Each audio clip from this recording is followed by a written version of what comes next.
Welcome to truth news. ముందుగా bulletin లో headlines చూద్దాం.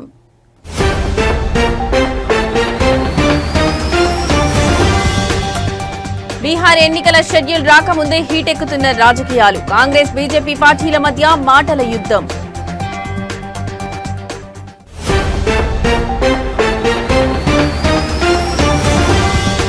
ఢిల్లీని మరోసారి ముంచెత్తిన భారీ వర్షాలు. ఉరుములు మెరుపులతో ఎడతెరిపి లేకుండా వర్షం.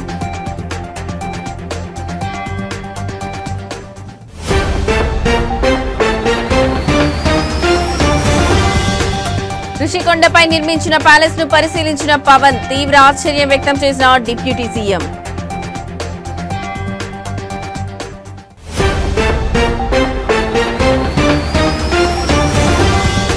భూపాలపల్లిలో యువతి దారుణ హత్య. కప్పల వర్షిణిగా గుర్తించిన పోలీసులు.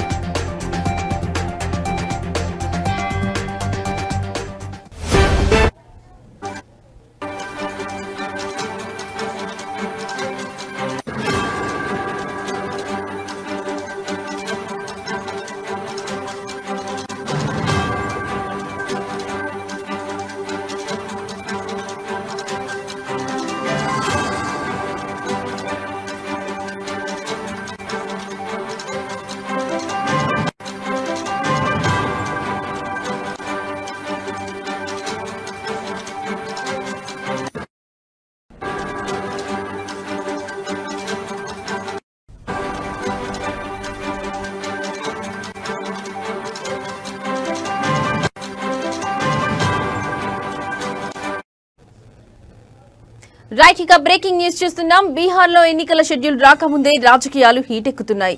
కాంగ్రెస్ బీజేపీ మధ్య మాటల యుద్ధం సాగుతోంది. ఇక ఎన్నికల సంఘానికి వ్యతిరేకంగా కాంగ్రెస్ అగ్రనేత, లోక్సభ ప్రతిపక్ష నేత రాహుల్ గాంధీ బీహార్ ఓటర్ అధికార యాత్ర చేపట్టారు. ఆగస్టు 17న ప్రారంభమైన ఈ యాత్ర సెప్టెంబర్ 1న ముగియనుంది. ఈ యాత్రలో భాగంగా దుర్భంగా పట్టణంలో నిర్వహించిన సభలో కొందరు కాంగ్రెస్ కార్యకర్తలు మోడీ ఆయన తల్లిని దూషిస్తూ వ్యాఖ్యలు చేశారంటూ బీజేపీ ఆరోపించింది. ఇందుకు సంబంధించిన వీడియోలు వైరల్ చేస్తున్నారు. ప్రస్తుతం ఈ వ్యాఖ్యలు తీవ్ర దుమారం రేపుతున్నాయి. ఇప్పటికే ఈ వ్యాఖ్యలను బీజేపీ మిత్రపక్షాలు ఖండించాయి. నితీష్ కుమార్, అమిత్ షా, ఢిల్లీ సీఎం రేఖా గుప్తా తీవ్రంగా ఖండించారు.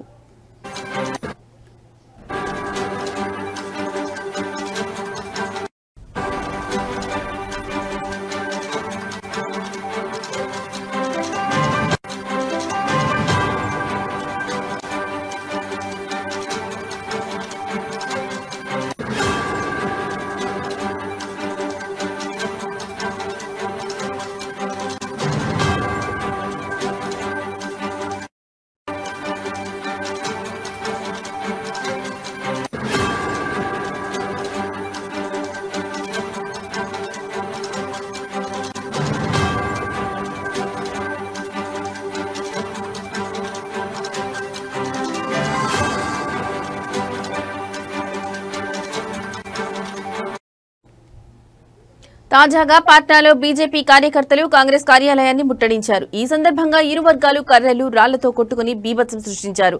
తలలు పగిలేలా రెండు పార్టీల కార్యకర్తలు కొట్టుకున్నారు. దీంతో పరిస్థితి ఉద్రిక్తంగా మారింది. పోలీసులు జోక్యం చేసుకుని ఇరు వర్గాలను చెదరగొట్టారు. కాంగ్రెస్ కార్యాలయంపై బీజేపీ కార్యకర్తలు రాళ్లు విసిరి దాడి చేశారు.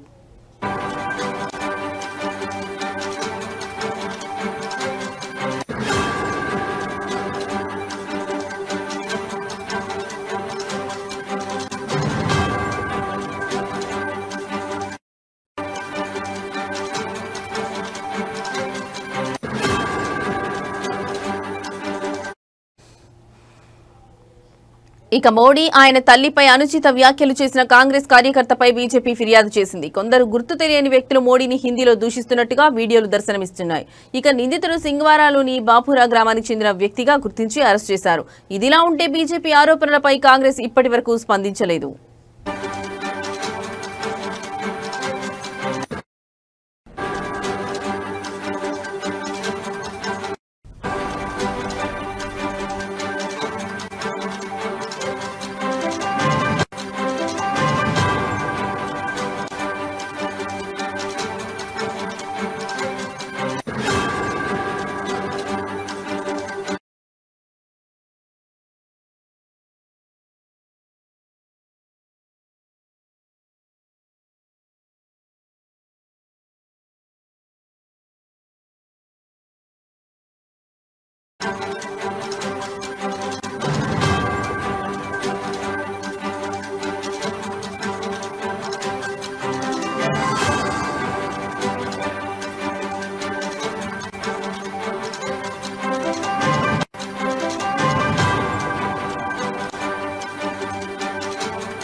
రైట్ ఇక మరో బ్రేకింగ్ న్యూస్ చూస్తున్నాం. దేశ రాజధాని ఢిల్లీని మరోసారి భారీ వర్షాలు ముంచెత్తాయి. శుక్రవారం ఉదయం నుంచి ఉరుములు మెరుపులతో ఎడతెరిపి లేకుండా వర్షం కురుస్తోంది. రహదారులన్నీ చెరువులను తలపిస్తున్నాయి. దీంతో వాహనదారులు తీవ్ర ఇబ్బందులు ఎదుర్కొన్నారు. ఇక భారీ వర్షాల కారణంగా ఉద్యోగస్తులంతా మెట్రో రైలుపైనే ఆధారపడ్డారు. అయితే భారీ వర్షాల కారణంగా పలు స్టేషన్లలో మెట్రో రైల్వే సర్వీసులకు అంతరాయం ఏర్పడింది. దీంతో ప్రయాణికులకు స్టేషన్లు కిటకిటలాడుతున్నాయి. అంతేకాకుండా 170 విమాన సర్వీసులకు కూడా తీవ్ర అంతరాయం ఏర్పడింది. విమాన ప్రయాణికులంతా తీవ్ర ఇక్కట్లు ఎదుర్కొంటున్నారు.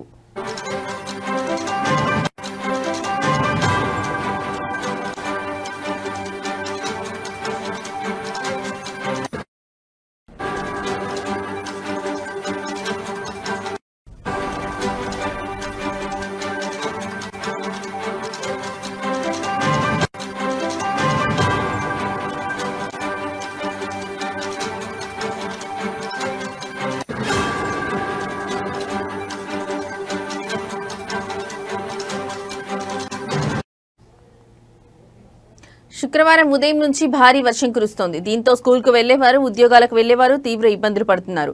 కీలక మార్గాల్లో భారీ ట్రాఫిక్ జామ్ ఏర్పడింది. ఢిల్లీ ట్రాఫిక్ పోలీసులు తెలిపిన వివరాల ప్రకారం డిఎన్డి ఫ్లైవే, మధుర రోడ్, వికాస్ మార్గ్, ఐఎస్బీటీ, గీతా కాలనీ, రాజారాం కోహ్లీ మార్గ్లో అంతరాయం కలిగింది. బాదార్పూర్ నుంచి ఆశ్రమం వరకు వాహనాలు పెద్ద ఎత్తున క్యూలో ఉండడంతో కార్యాలయాలకు వెళ్లే ఉద్యోగులు, పాఠశాల బస్సులు నెమ్మదిగా కదిలాయి. కొన్ని ప్రాంతాల్లో వర్షం కారణంగా నీరు నిలిచిపోవడంతో ఈ అంతరాయం ఏర్పడిందని అధికారులు తెలిపారు.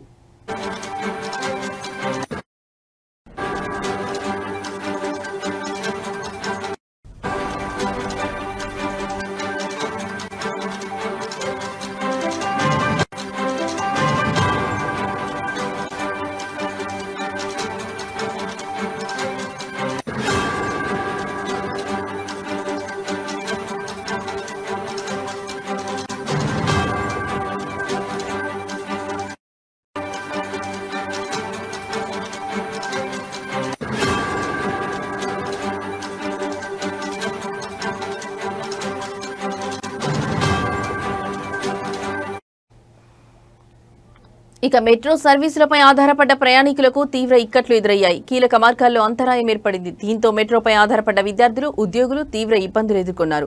ప్రయాణికులతో స్టేషన్లు కిటకిటలాడాయి. విశ్వవిద్యాలయ సెంట్రల్ సెక్రటరియట్ స్టేషన్ల మధ్య రైలు సర్వీసులలో ఆలస్యం జరిగిందని మెట్రో పేర్కొంది. అంతేకాకుండా విమాన ప్రయాణికులు కూడా తీవ్ర ఇబ్బందులు పడ్డారు.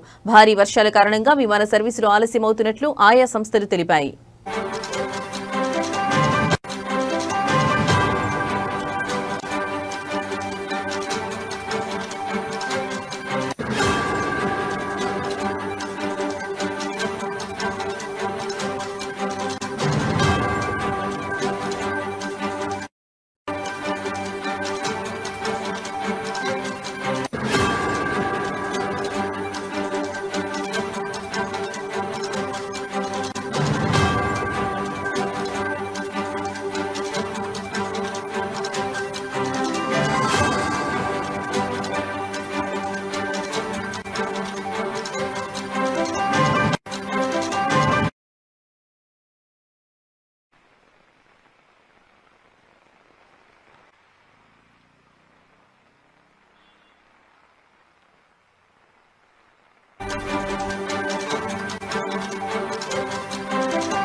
రైట్ ఇక మరో బ్రేకింగ్ న్యూస్ చూస్తున్నాం. మంత్రి నారా లోకేష్ విశాఖపట్నంలోని ప్రభుత్వ పాఠశాలల్లో సైన్ ఫౌండేషన్ సహకారంతో ఏర్పాటు చేసిన ఆర్టిఫిషియల్ ఇంటెలిజెన్స్ ల్యాబ్లను అధికారికంగా ప్రారంభించారు.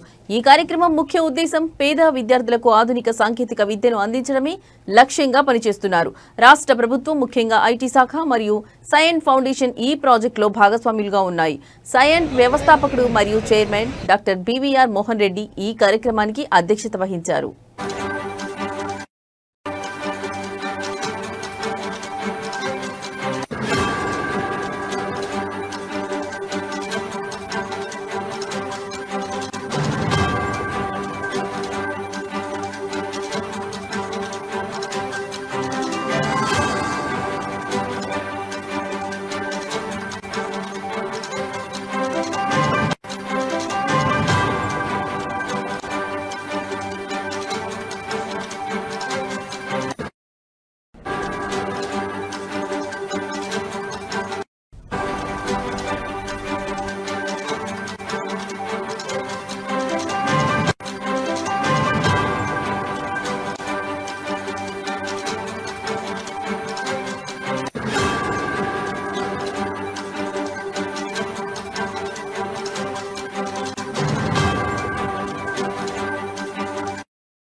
విశాఖపట్నంలోని రిషికొండ సమీపంలో ఉన్న రాడిసన్ బ్లూ హోటల్లో లాంఛనంగా ప్రారంభమైంది.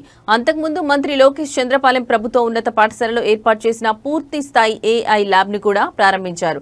ప్రపంచ సాంకేతిక పోటీలో ఆంధ్రప్రదేశ్ నుంచి నిపుణులను తీర్చిదిద్దడమే ఈ కార్యక్రమం యొక్క ప్రధాన లక్ష్యమని మంత్రి లోకేష్ పేర్కొన్నారు.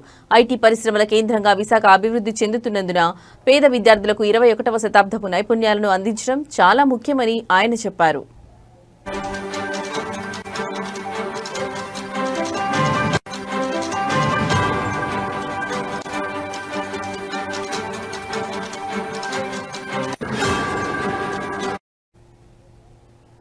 ప్రస్తుతం ఈ ప్రాజెక్టు విశాఖపట్నంలోని 50 పాఠశాలల్లో ప్రారంభమైంది. దీని ద్వారా 25,000 మంది విద్యార్థులు లబ్ధి పొందుతున్నారు. భవిష్యత్తులో ఈ కార్యక్రమాన్ని రాష్ట్ర వ్యాప్తంగా అన్ని ప్రభుత్వ పాఠశాలలకు విస్తరించాలని ప్రభుత్వం యోచిస్తోంది. ఈ ల్యాబ్ల ద్వారా 7వ తరగతి నుండి 10వ తరగతి వరకు ఉన్న విద్యార్థులకు ఏఐ, స్ట్రీమ్ మరియు రోబోటిక్స్ వంటి రంగాల్లో డిజిటల్ శిక్షణ ఇస్తారు. ఈ కార్యక్రమం 5 ఏళ్ల పాటు కొనసాగుతుంది.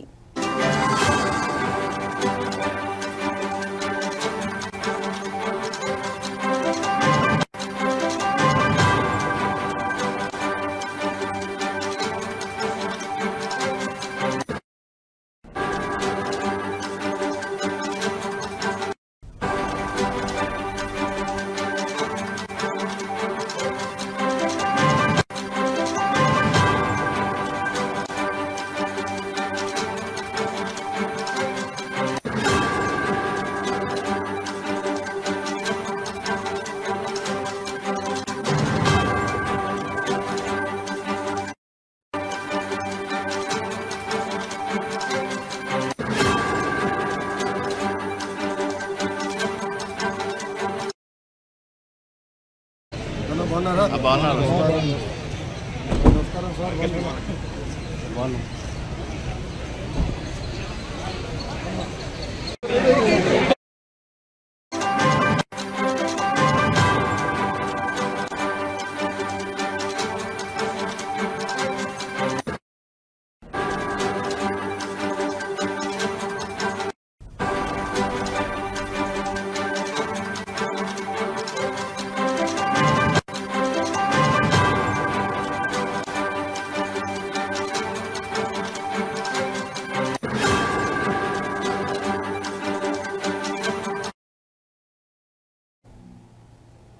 రైట్, ఇక మరో బ్రేకింగ్ న్యూస్ చూస్తున్నాం. జయశంకర్ భూపాలపల్లి జిల్లాలో ఒక యువతి దారుణ హత్యకు గురైంది. కాటారం భూపాలపల్లి జాతీయ రహదారికి సమీపంలోని అటవీ ప్రాంతంలో కుళ్లిపోయిన మృతదేహం లభ్యం కావడంతో ఈ ఘటన వెలుగులోకి వచ్చింది.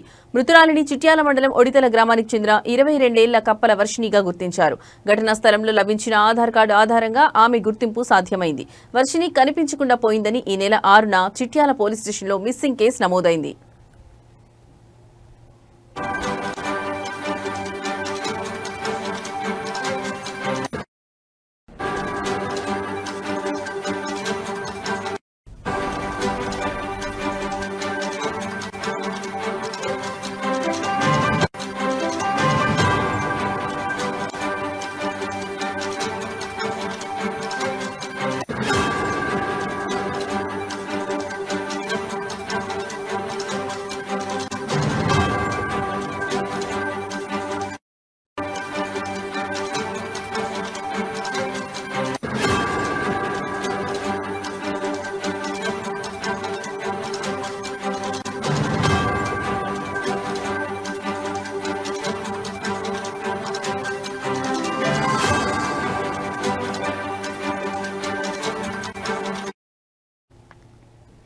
మృతదేహం లభించిన ప్రాంతంలో పసుపు, కుంకుమ, నిమ్మకాయలు వంటి పూజా సామాగ్రి ఆనవాళ్లు కనిపించాయి.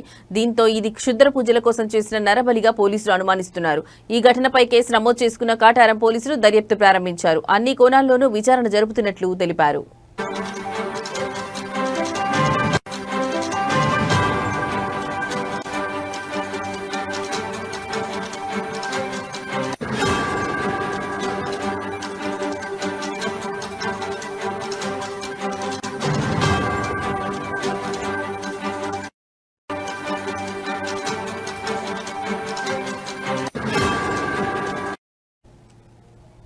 జయశంకర్ భూపాలపల్లి జిల్లాలో ఒక యువతి దారుణ హత్యకు గురైంది. కాటారం భూపాలపల్లి జాతీయ రహదారికి సమీపంలోని అటవీ ప్రాంతంలో కుళ్లిపోయిన మృతదేహం లభ్యం కావడంతో ఈ ఘటన వెలుగులోకి వచ్చింది. మృతురాలిని చిట్యాల మండలం ఒడితల గ్రామానికి చెందిన 22 కప్పల వర్షిణిగా గుర్తించారు. ఘటనా స్థలంలో లభించిన ఆధార్ కార్డు ఆధారంగా ఆమె గుర్తింపు సాధ్యమైంది. వర్షిణి కనిపించకుండా పోయిందని ఈ నెల 6న చిట్యాల పోలీస్ స్టేషన్లో మిస్సింగ్ కేసు నమోదైంది. మృతదేహం లభించిన ప్రాంతంలో పసుపు, కుంకుమ, నిమ్మకాయలు వంటి పూజా సామాగ్రి ఆనవాళ్లు కనిపించాయి. దీంతో ఇది క్షుద్ర పూజల కోసం చేసిన నరబలిగా పోలీసులు అనుమానిస్తున్నారు. ఈ ఘటనపై కేసు నమోదు చేసుకున్న కాటారం పోలీసులు దర్యాప్తు ప్రారంభించారు. అన్ని కోణాల్లోనూ విచారణ జరుపుతున్నట్లు తెలిపారు.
రైట్, ఇక బ్రేకింగ్ న్యూస్ చూస్తున్నాం. రంగారెడ్డి జిల్లాలోని శంషాబాద్ విమానాశ్రయంలో నిబంధనలకు విరుద్ధంగా తుపాకీ బుల్లెట్లు తీసుకెళ్తున్న ఒక ప్రయాణికుడిని అధికారులు అదుపులోకి తీసుకున్నారు. ఈ ఘటన విమానాశ్రయ భద్రతా తనిఖీల్లో వెలుగులోకి వచ్చింది.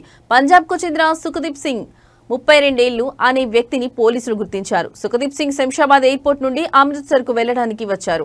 వస్తువుల స్క్రీనింగ్ సమయంలో అతని లగేజ్ లో తుపాకీ, బుల్లెట్లు ఉన్నట్లు భద్రతా అధికారులు గుర్తించారు. అధికారులు వెంటనే అతడిని అదుపులోకి తీసుకుని పోలీసులకు అప్పగించారు. ప్రస్తుతం పోలీసులు కేసు నమోదు చేసి ఈ బుల్లెట్లు ఎందుకు తీసుకెళ్తున్నాడనే దానిపై దర్యాప్తు చేస్తున్నారు.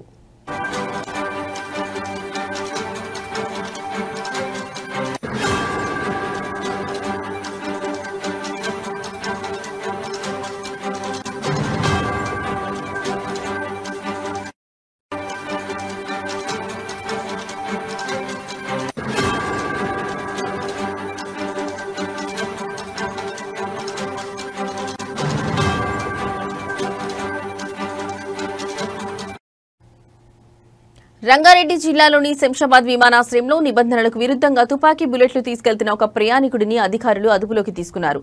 ఈ ఘటన విమానాశ్రయ భద్రతా తనిఖీల్లో వెలుగులోకి వచ్చింది. పంజాబ్ కు చెందిన సుఖ్దీప్ సింగ్ అనే వ్యక్తిని పోలీసులు గుర్తించారు. సుఖ్దీప్ సింగ్ శంషాబాద్ ఎయిర్పోర్ట్ నుండి అమృత్సర్ కి వెళ్లడానికి వచ్చారు. వస్తువుల స్క్రీనింగ్ సమయంలో అతని లగేజ్ లో తుపాకీ, బుల్లెట్లు ఉన్నట్లు భద్రతా అధికారులు గుర్తించారు. అధికారులు వెంటనే అతడిని అదుపులోకి తీసుకుని పోలీసులకు అప్పగించారు. ప్రస్తుతం పోలీసులు కేసు నమోదు చేసి ఈ బుల్లెట్లు ఎందుకు తీసుకెళ్తున్నాడనే దానిపై దర్యాప్తు చేస్తున్నారు.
రైట్ ఇక బ్రేకింగ్ న్యూస్ చూస్తున్నాం. అభిమానం హద్దులు దాటితే ఎలా ఉంటుందో చాటి చెప్పిన ఓ మహిళకు మెగాస్టార్ చిరంజీవి తన ఉదార హృదయంతో అండగా నిలిచారు. తనను కలిసేందుకు 100 కిలోమీటర్లు సైకిల్ పై ప్రయాణించి వచ్చిన అభిమాని రాజేశ్వరి కుటుంబానికి ఆయన భరోసా ఇచ్చారు. ఆమె పిల్లల చదువు బాధ్యతను తానే తీసుకుంటానని ప్రకటించి మరోసారి తన ప్రత్యేకతను చాటుకున్నారు. ఈ సంఘటన వివరాలు ప్రస్తుతం సోషల్ మీడియాలో వైరల్ గా మారాయి.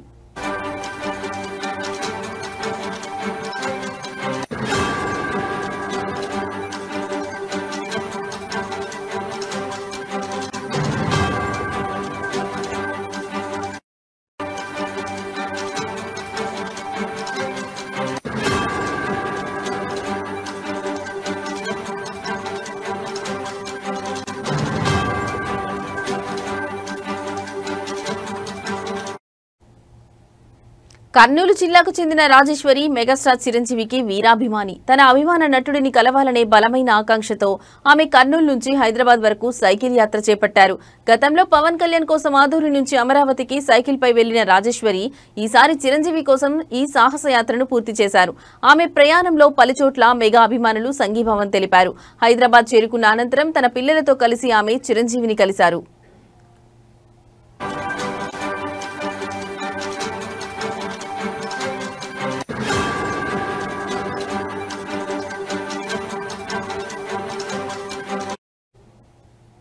ఈ క్రమంలో రాజేశ్వరి భావోద్వేగానికి గురయ్యారు. చిరంజీవిని దేవుడిచ్చిన సోదరుడిగా భావిస్తూ ఆయనకు రాఖీ కట్టారు. ఆ క్షణంలో ఆనందంతో కన్నీరు పెట్టుకోగా చిరంజీవి ఆమెను ఆప్యాయంగా ఓదార్చారు. ఆమె అభిమానానికి చలించిపోయిన ఆయన సంప్రదాయబద్ధంగా ఒక చీరను బహుకరించి ఆశీర్వదించారు. అంతటితో ఆగకుండా ఆమె పిల్లల భవిష్యత్తుకు భరోసా ఇచ్చారు. పిల్లలు బాగా చదువుకొని ఉద్యోగాలు సాధించి తల్లిని బాగా చూసుకోవాలని సూచించారు. వారి చదువుకు అవసరమైన పూర్తి సహాయాన్ని తానే అందిస్తానని మాట ఇచ్చారు. ఈ విషయం తెలియగానే చిరంజీవి గొప్ప మనసుపై నెటిజన్లు ప్రశంసల వర్షం కురిపిస్తున్నారు. ఆయన కేవలం తెరపైనే కాదని నిజ జీవితంలో కూడా హీరో అని కొనియాడుతున్నారు. అభిమానులను తన సొంత కుటుంబ సభ్యుల్లా చూసుకుంటారనడానికి ఇదే నిదర్శనమని సోషల్ మీడియాలో కామెంట్లు పెడుతున్నారు.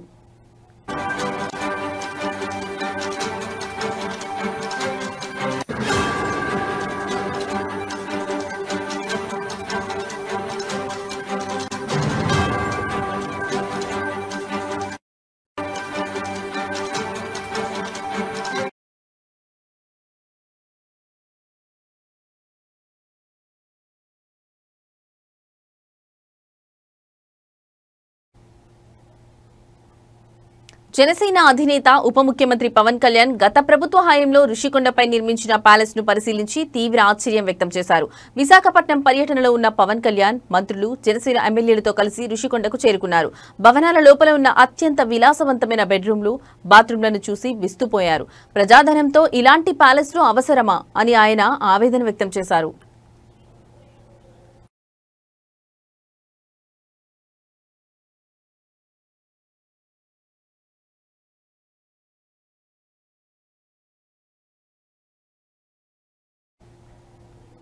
ఈ సందర్భంగా పర్యాటక శాఖ మంత్రి కందుల దుర్గేష్ ఋషికొండ ప్రస్తుత ఆర్థిక పరిస్థితిని పవన్ కళ్యాణ్ కు వివరించారు. గతంలో ఇక్కడ హరిత రిసార్ట్ ఉన్నప్పుడు ప్రభుత్వానికి ఏటా సుమారు 7 కోట్ల రూపాయల ఆదాయం వచ్చేదని తెలిపారు. కానీ ఇప్పుడు ఈ కొత్త భవనాల నిర్వహణకే దాదాపు ₹1 కోటి బిల్లులు బకాయి పడిన దుస్థితి నెలకొందని ఆయన ఆవేదన వ్యక్తం చేశారు. ఈ భవనాల నిర్మాణంపై ఇప్పటికే గ్రీన్ ట్రిబ్యునల్లో కేసు నడుస్తోందని అధికారులు పవన్ కు తెలిపారు. ఇప్పుడు కూటమి ప్రభుత్వంలో భాగస్వామిగా వాస్తవ పరిస్థితులను ప్రజల ముందు ఉంచేందుకు వచ్చానని తెలిపారు.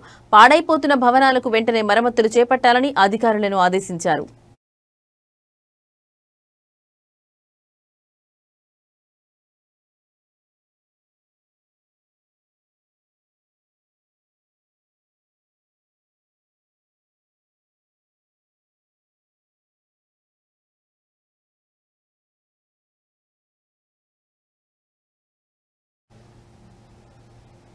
నటుడు మంచు మనోజ్ రంగారెడ్డి జిల్లాలోని బాలాపూర్ గణేష్ ను దర్శించుకున్నారు. ఇది బాలాపూర్ గణేష్ ఉత్సవాల సందర్భంగా జరిగింది. మంచు మనోజ్ బాలాపూర్ గణేష్ ఉత్సవ సమితి ఆహ్వానం మేరకు గణనాథుడిని దర్శించుకున్నారు. సమితి అధ్యక్షులు కల్లెం నిరంజన్ రెడ్డి ఆయనకు స్వాగతం పలికారు. మనోజ్ మాట్లాడుతూ బాలాపూర్ గణేష్ దర్శనం తనకు ఆధ్యాత్మిక అనుభూతిని ఇచ్చిందని, ఈ సంవత్సరం ఏర్పాటు చేసిన స్వర్ణగిరి ఆలయ నమూనా ఆకట్టుకుందని తెలిపారు. ఈ సందర్భంగా మనోజ్ తన తాజా చిత్రం మిరై గురించి మాట్లాడారు. ఈ సినిమా ట్రైలర్ కు మంచి స్పందన వస్తుందని, సెప్టెంబర్ 12న సినిమా విడుదల కానుందని చెప్పారు. గణనాథులు మరియు ప్రేక్షకుల ఆశీస్సులతో సినిమా విజయవంతం కావాలని ఆయన ఆకాంక్షించారు.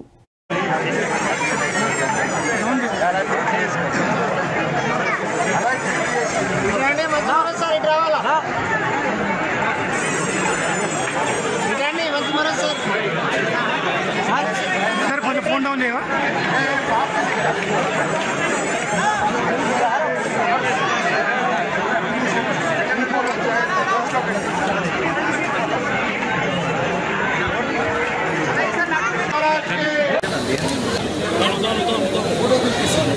తినేస్తా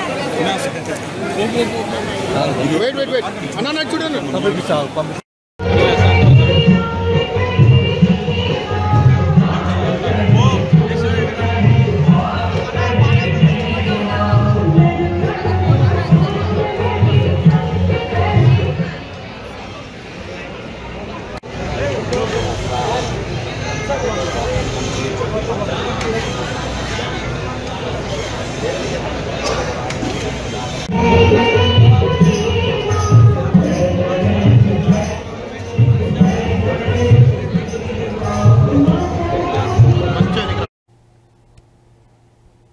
ఇవి ఇప్పటి వరకు నా బులెటిన్ అప్డేట్స్. నమస్తే.